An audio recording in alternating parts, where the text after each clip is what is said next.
Hello everyone. Last time आपणे एक परिमाण, द्विपरिमाण अने जे त्रिपरिमाण छे एना जे कणोना बनेला तंत्र छे ए कणोना बनेला तंत्रना द्रव्यमान केंद्रनी आपणे चर्चाओ करी। आजे आपणे जे घन पदार्थ छे ए घन पदार्थना द्रव्यमान केंद्र नक्की करवानी सैद्धांतिक रीत जोईए। तो घन पदार्थ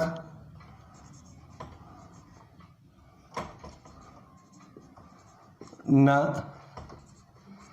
द्रव्यमान केंद्र नक्की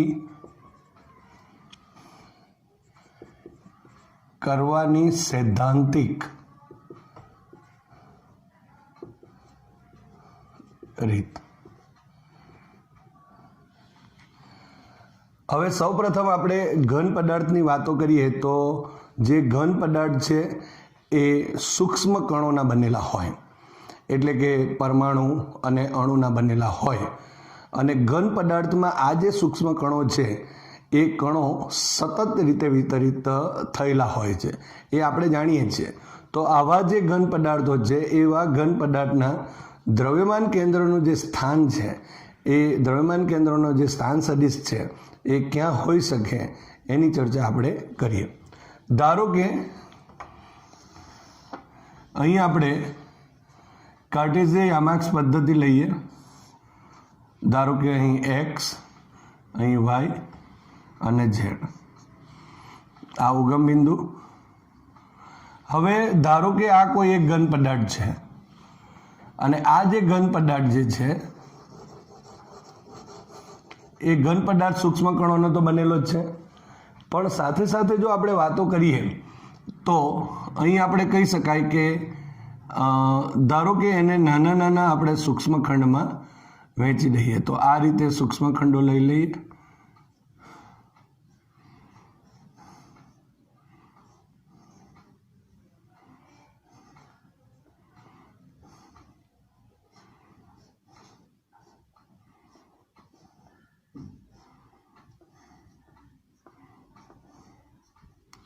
धारो के आज आपणा पासे सूक्ष्म खंड छे एनु दળ धारो के dm जेटलुं छे अने एनु कद धारो के dv जेटलुं छे, v कैपिटल V जेटलुं कही शकाय। अने एनो उगम बिंदु थी जे स्थान सदिश छे एने आपणे r स्थान सदिश लखीशुं। तो ए ज रीते अहीं पण आपणे लखी शकाय। आ जो आपणा पासे धारो के अहीं dm1 लखीए, r1 नाम आपी शकाय एनो स्थान सदिश। अहीं dmn लखी शकाय अने एनो स्थान सदिश धारो के rn लखी शकाय। एनो मतलब एवो थयो के आपणे नाना नाना सूक्ष्म खंडोनी अंदर जो वहेंची दઈએ तो ए जे सूक्ष्म खंडो छे, धारो के आनी वात करीए तो जेनो स्थान सदिश एटले के उगम बिंदुने अनुलक्षीने जेनो स्थान सदिश r छे एवा सूक्ष्म खंडનું દળ જે છે તે dm જેટલું છે। અને એનો જો સ્થાન સદિશ આપણે લખવો હોય તો અહીં આપણે લખી શકાય r સ્થાન સદિશ is equal to x i caret plus y j caret plus z k caret, આવી રીતે આપણે લખી શકીએ। પરંતુ આપણા પાસે આખો જે ઘન પદાર્થ છે એ ઘન પદાર્થ એક સતત વિતરણ ધરાવે છે અને જો સતત વિતરણ ધરાવે तो आपणे आ जे घन पदार्थ है एना जो धारो के आपणे n जेटला जो नाना नाना सूक्ष्म खंडो कर नाखीए तो एना जे स्थान सदिशो छे ए आपणे जो अनुक्रमे कहीए तो r1 r2 r3 up to rn जेटला होई शके। अने एना उपरथी आपणे जे द्रव्यमान केंद्र छे ए घन पदार्थनुं द्रव्यमान केंद्रनुं जे स्थान सदिश छे एने आपणे लखी शकीए। जे वातो आपणे एक परिमाणमां लखी छे ए ज प्रमाणे ए जे सूत्र लास्ट टाइम आपणे जे मेळवेला छे ए सूत्रनो ज उपयोग करीए। परंतु अहीं वितरण जे छे ते सतत वितरण छे। આપણે જે આગળ જે વાતો કરી એની અંદર બધા જે કણો છે એ અલગ છૂટા છૂટા હતા, એનો મતલબ એવો થયો કે ત્યાં જે વિતરણ હતું એ અસતત વિતરણ હતું। અહીંયા જે વિતરણ આવે છે તે સતત વિતરણ છે અને એના ઉપરથી આપણે અહીં જે ઘન પદાર્થ છે એનું દ્રવ્યમાન કેન્દ્ર નો સ્થાન સદિશ કેટલો હોય તે પણ આપણે લખી શકીએ. તો ધારી લઈએ કે ધારો કે સમગ્ર જે ઘન પદાર્થ છે એ સમગ્ર ઘન પદાર્થને નાના સૂક્ષ્મ ખંડો ડેલ્ટા M1 ડેલ્ટા M2 અને dot dot dot up to delta Mn માં આપણે વહેંચી દઈએ ના સૂક્ષ્મ ખંડો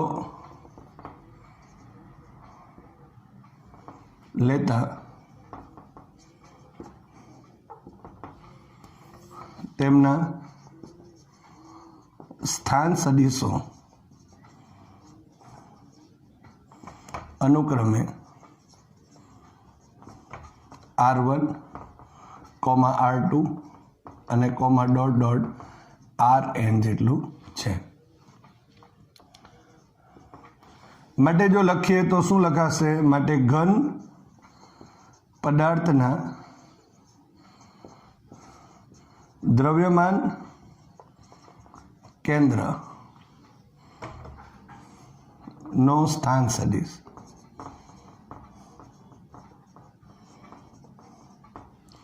તો એને આપણે RCM પણ લખી શકાય અથવા તો એને આપણે કેપિટલ R વડે રિઝલ્ટન્ટ પણ લખી શકાય ઇઝ ઇક્વલ ટુ તો delta M1 into R1 plus delta M2 અને R2 plus dot dot dot plus delta Mn અને Rn ડિવાઇડેડ બાય અહીં delta M1 plus delta M2 plus dot dot dot અને plus delta Mn લખી શકાશે.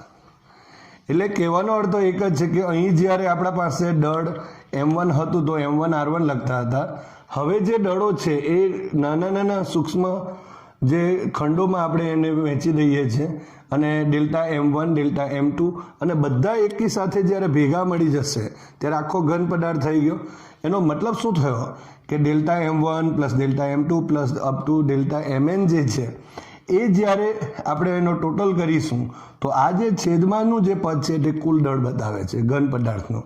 તો આપણે અહીં લખી શકાય જ્યાં અહીં delta M1 plus delta M2 અહીં plus dot dot dot plus અહીં delta Mn is equal to જો આપણે લખીએ તો કેપિટલ M લખી શકાય જે ઘન પદાર્થનું કુલ દળ કહેવાશે ઇઝ ઇક્વલ ટુ આવી રીતે પણ લખી શકીએ I is equal to 1 to N અને ડેલ્ટા Mi લખી શકાય. તો આને આપણે કહીશું ઘન પદાર્થનું કુલ દળ. તમે એક વસ્તુ માર્ક કરી શકો છો અહીંયા કે લગભગ આપણે જ્યારે એક પરિમાણની વાતો કરી જ્યારે દ્વિપરિમાણની વાતો કરી કે ત્રિપરિમાણની વાતો કરી જે મેથડ છે એ મેથડ લગભગ સરખી જેવી લાગે છે. કહેવાનો અર્થ એક જ છે કે આપણને કન્સેપ્ટ જો બરાબર ક્લિયર કટ હશે તો આપણે અહીં સરળતાથી લખી શકાશે. હવે તમે જોઈ શકો છો કે આ જે આપણા પાસે દ્રવ્યમાન કેન્દ્ર જે છે ઘન પદાર્થના દ્રવ્યમાન કેન્દ્રનો સ્થાન સદિશ એમાં આપણે R1 લખી શકાય. હવે જો ધારો કે અહીં જો આપણે લખીએ લાસ્ટ ટાઈમ આપણે એક ચર્ચા કરેલી કે જો ધારો કે આપણે અહીં Ri લખીએ તો is equal to xi i caret plus yi j caret plus zi k caret થશે. એનો અર્થ એમ થયો કે અહીં જો આપણા પાસે 1 હશે R1 હશે તો અહીંયા x1 i કેરેટ થયું y1 j કેરેટ થયું અને z1 k કેરેટ થશે. તો આ રીતે આપણે લખી શકાય. તો અહીં જે R1 છે એની જગ્યાએ આપણે x1 પણ લખી શકાય x1 y1 z1 અહીં લખી શકાય x2 y2 અને z2. તો જે સ્થાન સદિશ છે તે જ રીતે અહીં xn yn અને zn લખી શકાશે. તો આના જો આપણે યામ લખીએ માટે અહીં જો લખીએ તો ઘન પદાર્થ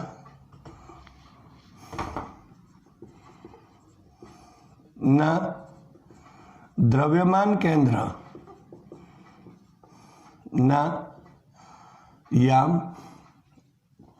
જો યામો લખીએ તો પહેલાં આપણે એક્સ બી લખી શકીએ ઇઝ ઇક્વલ ટુ, જેને આપણે એક્સીએમ કહીએ છીએ, ઇઝ ઇક્વલ ટુ શું લખાશે તો ડેલ્ટા એમ આ 1 લખીએ અને x1 પ્લસ ડેલ્ટા m2 અને અહીં x2 લખીશું પ્લસ ડોટ ડોટ ડોટ અને પ્લસ જો આપણે લખીએ તો ડેલ્ટા mn અને xn લખાશે, જેને આપણે અહીં xcm is equal to divided by delta m1 plus delta m2 plus dot dot dot plus delta mn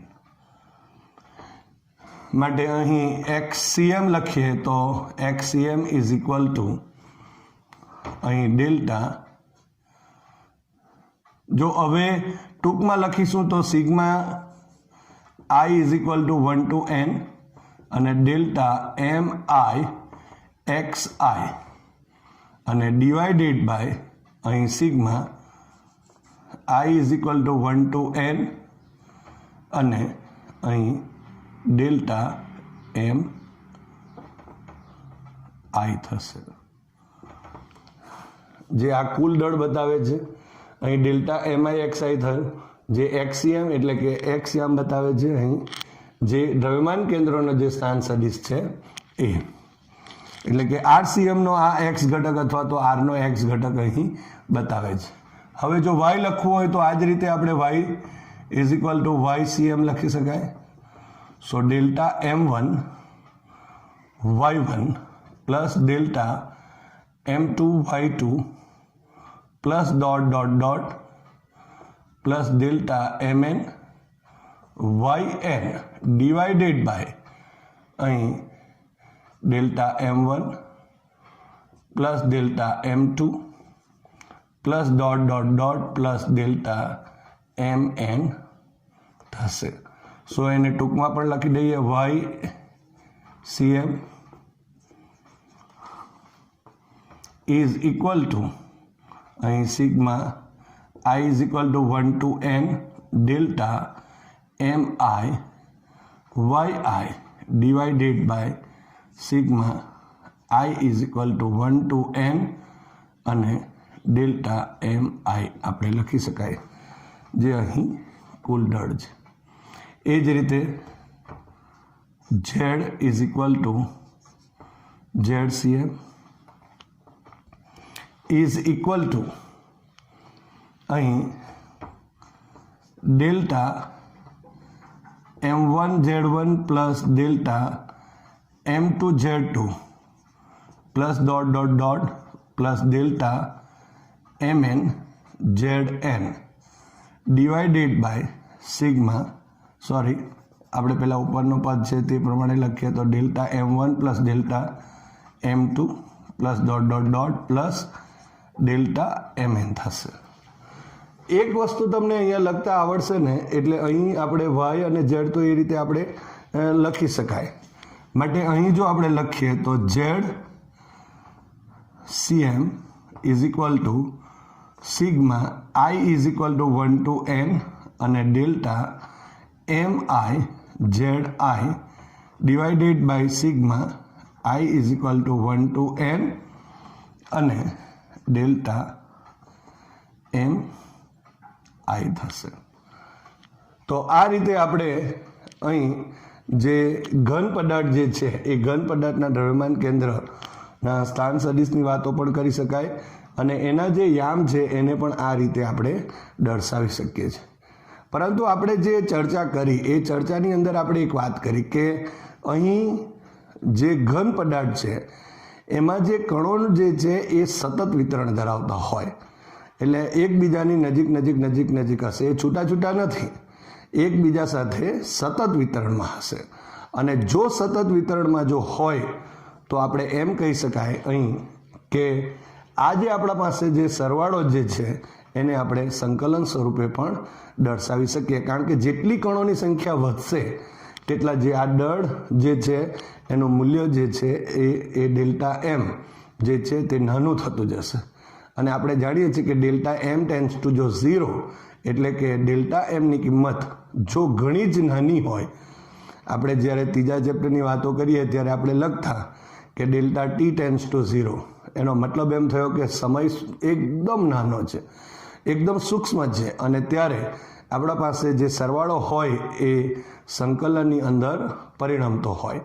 અને એ જ પોઈન્ટનો આપણે ઉપયોગ કરી અને અહીં પણ આપણે એમ કહી શકાય કે જ્યારે કણોની સંખ્યા જો એકદમ વધારે હશે, બરાબર, તો ત્યારે આ જે સરવાળો છે એ સંકલનમાં પરિણમે છે. અને એને જો લખવાની રીત આપણે જો કહીએ તો આ રીતે આપણે લખી શકીએ.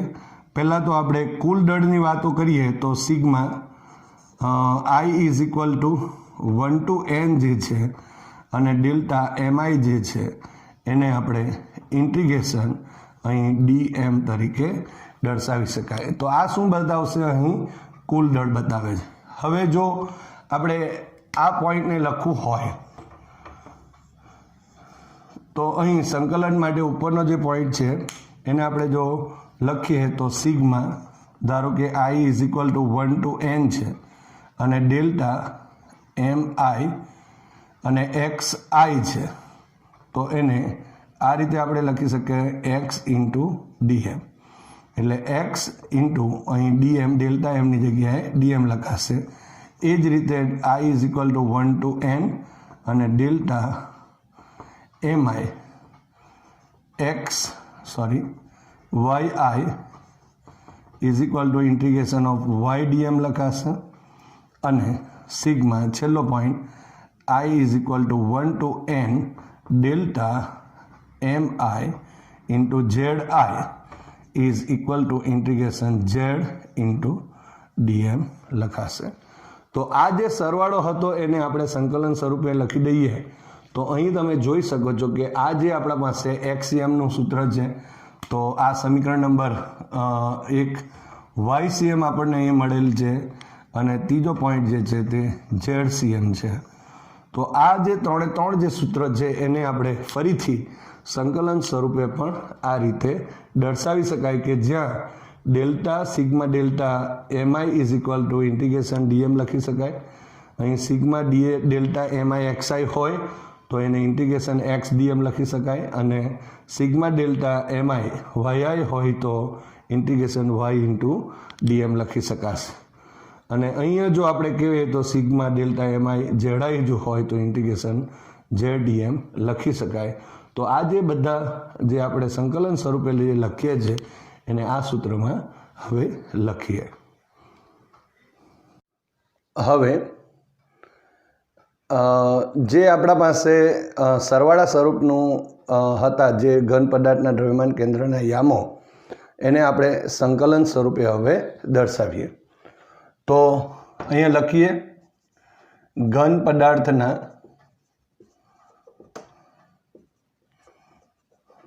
દ્રવ્યમાન કેન્દ્રના યામો.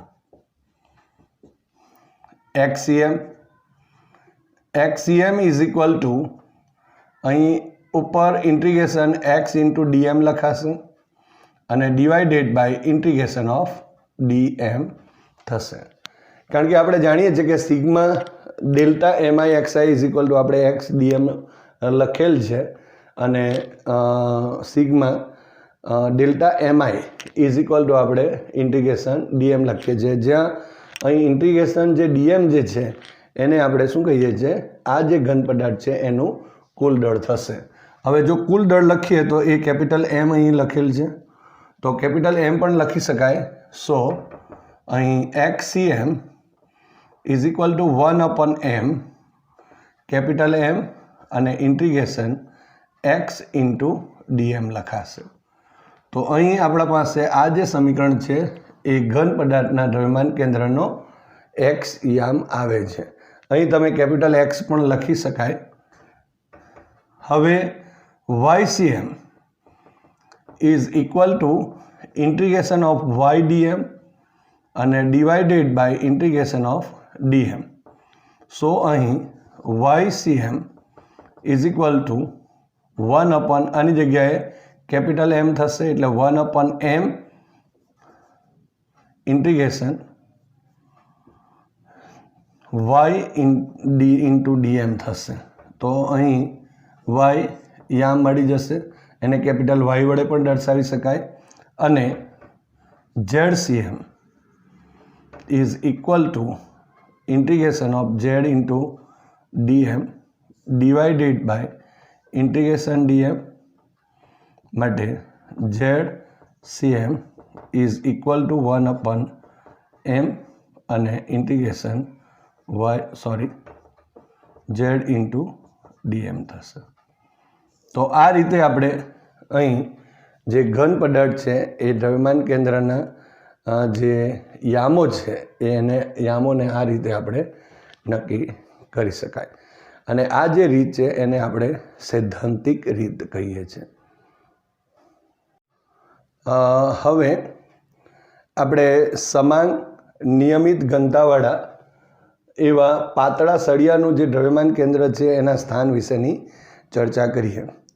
હવે અહીં જે સમાંગ શબ્દ છે, સમાંગનો મતલબ શું થાય કે એક સરખી રીતે જ્યારે વિતરિત થયેલું દ્રવ્યમાન હોય અને એવો જે સળિયો હોય, એટલે કે એક સરખી રીતે એ વિતરિત થયેલો જો સળિયો હોય દ્રવ્યમાનની દ્રષ્ટિએ, તો તેવા જે સળિયા છે તેને સમાંગ. અને પાતળો સળિયો કહેવાશે કે જેની ઘનતા આપણે કેવી લીધી છે, એક સરખી છે, નિયમિત છે. તો એવા જે પાતળો સળિયો છે એના દ્રવ્યમાન કેન્દ્રની આપણે ચર્ચા કરીએ.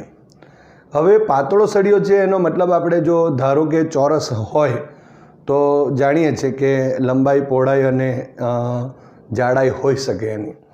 પણ જ્યારે આપણે પાતળા સળિયાની વાતો કરીએ ત્યારે એની લંબાઈની જે સરખામણી છે એના સરખામણીમાં જે પહોળાઈ અને જાડાઈ આપણે ઘણી નાની લઈએ. અને એટલા માટે આપણે માત્ર લંબાઈનો જ એક સંદર્ભ લઈ શકાય. એટલે આપણે જો કેવું હોય તો અહીં જે વર્તુળાકાર, ધારો કે આ રીતે સળિયો હોય, તો ગોળાકાર જો હોય તો અહીં એનો જે આડછેદ છે એની સરખામણીમાં એની લંબાઈ ઘણી મોટી હોય. અને એટલા માટે આ પાતળો એકદમ સળિયો છે એમ આપણે ગણી લઈએ તો આ સળિયાને આપણે લંબાઈના સંદર્ભમાં ચર્ચા કરી શકાય. તો એના માટે જો આપણે આકૃતિ દોરવી હોય તો કેવી રીતે દોરી શકાય? તો ધારો કે આપણે એને એક્સ યામ પર દર્શાવી દઈએ. આ ધારો કે એક્સ ડેશ, અહીં એક્સ આ ઉગમ બિંદુ છે, અહીં વાય યામ છે. પણ આપણે તો એક જ યામમાં બતાવીશું, તો આ એક સળિયો આપણે લઈ લીધો.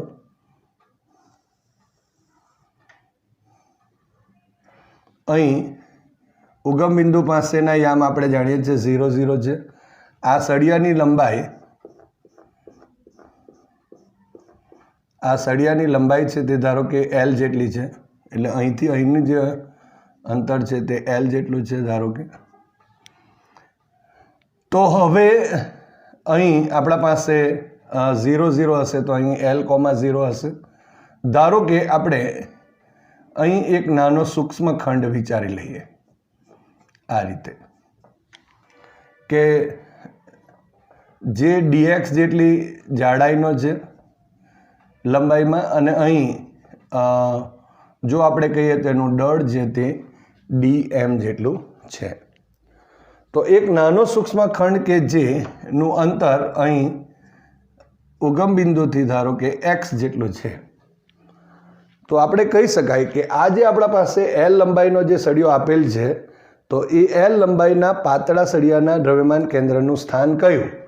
તો ધારો કે કોઈ એક આપણે XCM લઈએ. અને અત્યારે લાસ્ટ થિયરી આપણે જે ઘન પદાર્થની જોઈ એની અંદર આપણે જોયું છે કે XCM is equal to 1/m integration of x into dm લખી શકાય.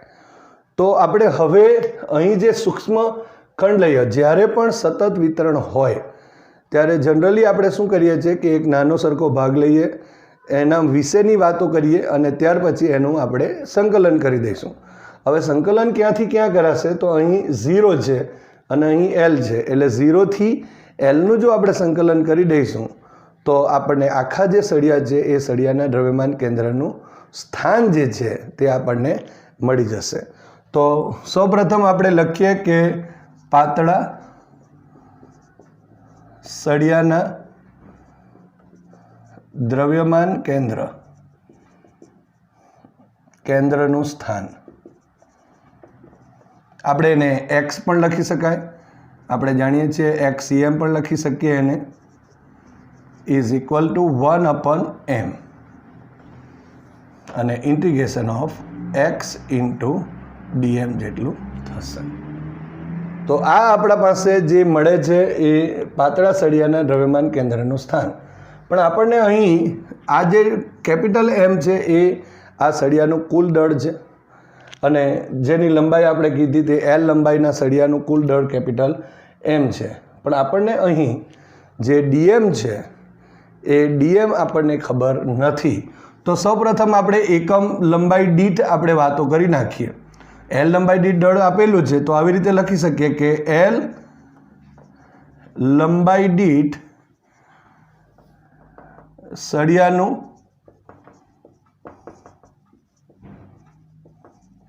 દળ બરાબર કેપિટલ M માટે એકમ લંબાઈ દીઠ પાતળા સળિયાનું